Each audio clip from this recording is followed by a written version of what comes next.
Olá, seja bem-vindo. Já tomou o seu cafezinho hoje?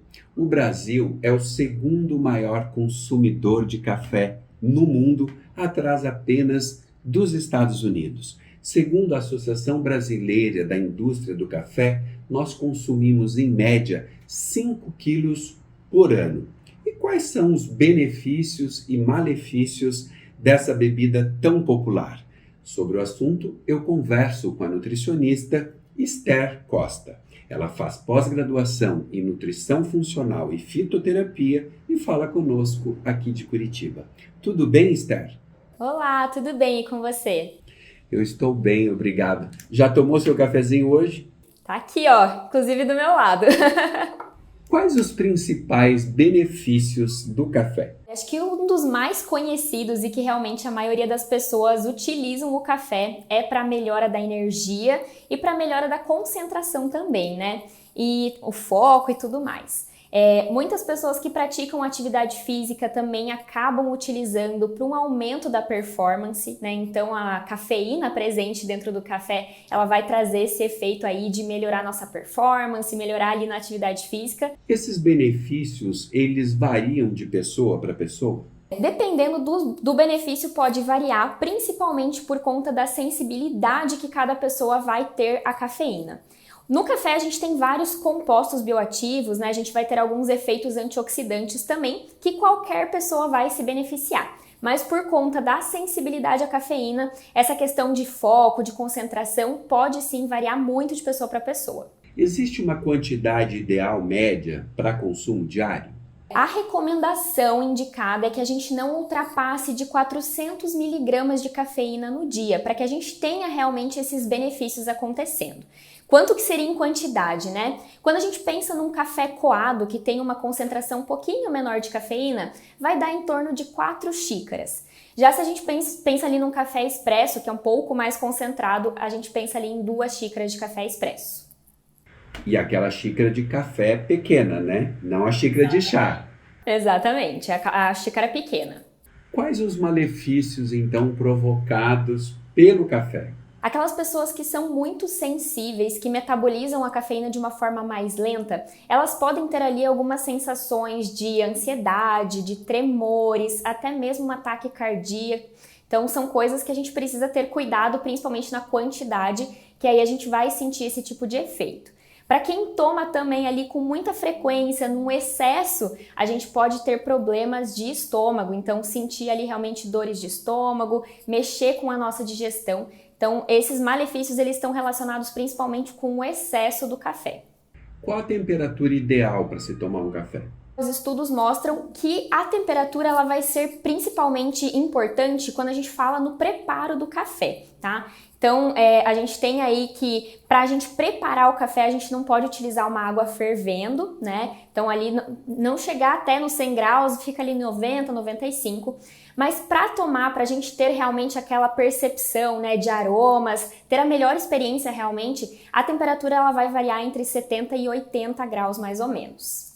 Que sintomas a pessoa apresenta de que ela está exagerando no café? Olha, acho que a principal das coisas é essa ansiedade, né? A gente vai ter o efeito reverso, a gente falou um pouco sobre os benefícios de melhorar foco, concentração, mas se a gente toma num excesso, isso pode não acontecer, a gente ter o efeito contrário de ter essa ansiedade, de ter ataque cardíaco, de ficar com tremores nas mãos. Então são coisas que você pode sentir, além de, é claro, a insônia, né? Isso pode mostrar aí que a gente está tomando um pouquinho de café demais ao longo do dia. O ideal é consumir o café puro? Não vejo problema nenhum em consumir, por exemplo, um café com leite. Você vai ter todos os benefícios desse café da mesma forma. Então, eu sou fã do café puro, adoro o cafezinho puro, mas se a gente pensa em benefícios, em compostos, você misturando com leite, por exemplo, não vai ter problema nenhum. Agora, quando a gente pensa em açúcar, por exemplo, aí o papo já é outro, né? A gente precisa ter um cuidado nessa adição. Se for usar adoçante, por exemplo, qual que é a medida ideal? Vai depender muito. A gente tem hoje no mercado várias opções de adoçante, né? A gente tem desde adoçantes sintéticos quanto adoçantes naturais. Os adoçantes sintéticos, eles têm um poder de adoçar realmente muito grande. Então a quantidade não é muita que a gente vai utilizar. Às vezes ali com 5 gotas você consegue ter um bom dulçor. Já esses adoçantes mais naturais, como é o caso da estévia, do xilitol, do eritritol, às vezes a gente precisa de uma quantidade um pouquinho maior. Eu sempre recomendo, né, a quantidade que você utilizaria de açúcar, por exemplo, utilizar desses outros adoçantes também. Ou seja, se eu usar 2 colherzinhas de açúcar, eu vou usar 2 gotas de adoçante? Pode ser, é uma boa substituição. O café, ele pode ser viciante, Esther? Pode sim, principalmente quando a gente está falando sobre um excesso, né? Quanto mais a gente toma ao longo do dia, o nosso organismo ele vai sim ficando viciado e menos efeitos a gente vai sentir. Então essa questão de foco, de concentração, se a gente começa a ter um exagero ali no consumo, o nosso corpo vai ficando cada vez menos sensível a isso. A gente precisa de mais quantidades de café para a gente ter esses mesmos efeitos. E até mesmo a gente observa que para quem está muito habituado a consumir o café, de repente fica sem, vai ter sintomas de abstinência, né? Então pode ter dor de cabeça, pode ficar ali com a boca seca, mais irritado. Então isso mostra pra gente que sim, o café ele pode viciar. Neste caso, a quem procurar ajuda? Olha, você pode sim procurar a ajuda de um nutricionista para te orientar melhor de como fazer essa redução sem você ter esses sintomas de abstinência, ou até mesmo um médico, né, um gastro, um endócrino, para te orientar se você está sentindo alguns dos outros efeitos que a gente, né, já comentou sobre malefícios. Então, você pode procurar também um médico para te orientar melhor com relação a isso. O café estraga os dentes? Isso é mito ou é verdade? Em partes é verdade, porque o café ele é uma bebida mais ácida e ele vai deixar o nosso esmalte do dente mais poroso e, claro, por conta ali da coloração dele, ele vai pigmentar os nossos dentes. Mas isso também está muito relacionado com a quantidade que você vai consumir de café ao longo do dia, né? Como o café é um aliado nas dietas de emagrecimento? A cafeína presente dentro do café, ela já foi muito estudada, né? E ela realmente tem um efeito termogênico. Isso significa que quando a gente consome o café, a gente vai ter um gasto de energia um pouquinho diferenciado.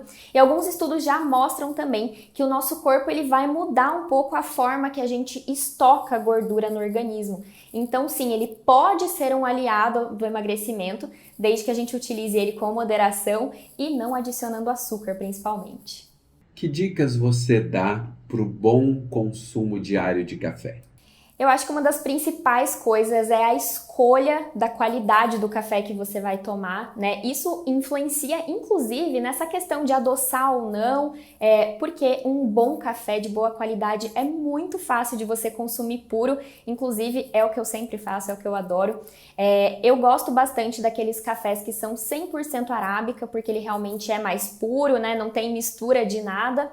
E outra dica que eu dou para as pessoas que têm essa dificuldade, né, que precisam adoçar o café, é de você misturar canela, porque ela vai adoçar de uma forma natural, né? Então, às vezes ali quando você for coar o seu café, põe um pouquinho de pozinho de canela junto no filtro, fica super saboroso, vai trazendo as propriedades da canela e vai talvez diminuir esse consumo de adoçante ou de açúcar que você utiliza. Esther, obrigado pela entrevista. Eu que agradeço. E a você, obrigado pela atenção e até o próximo vídeo.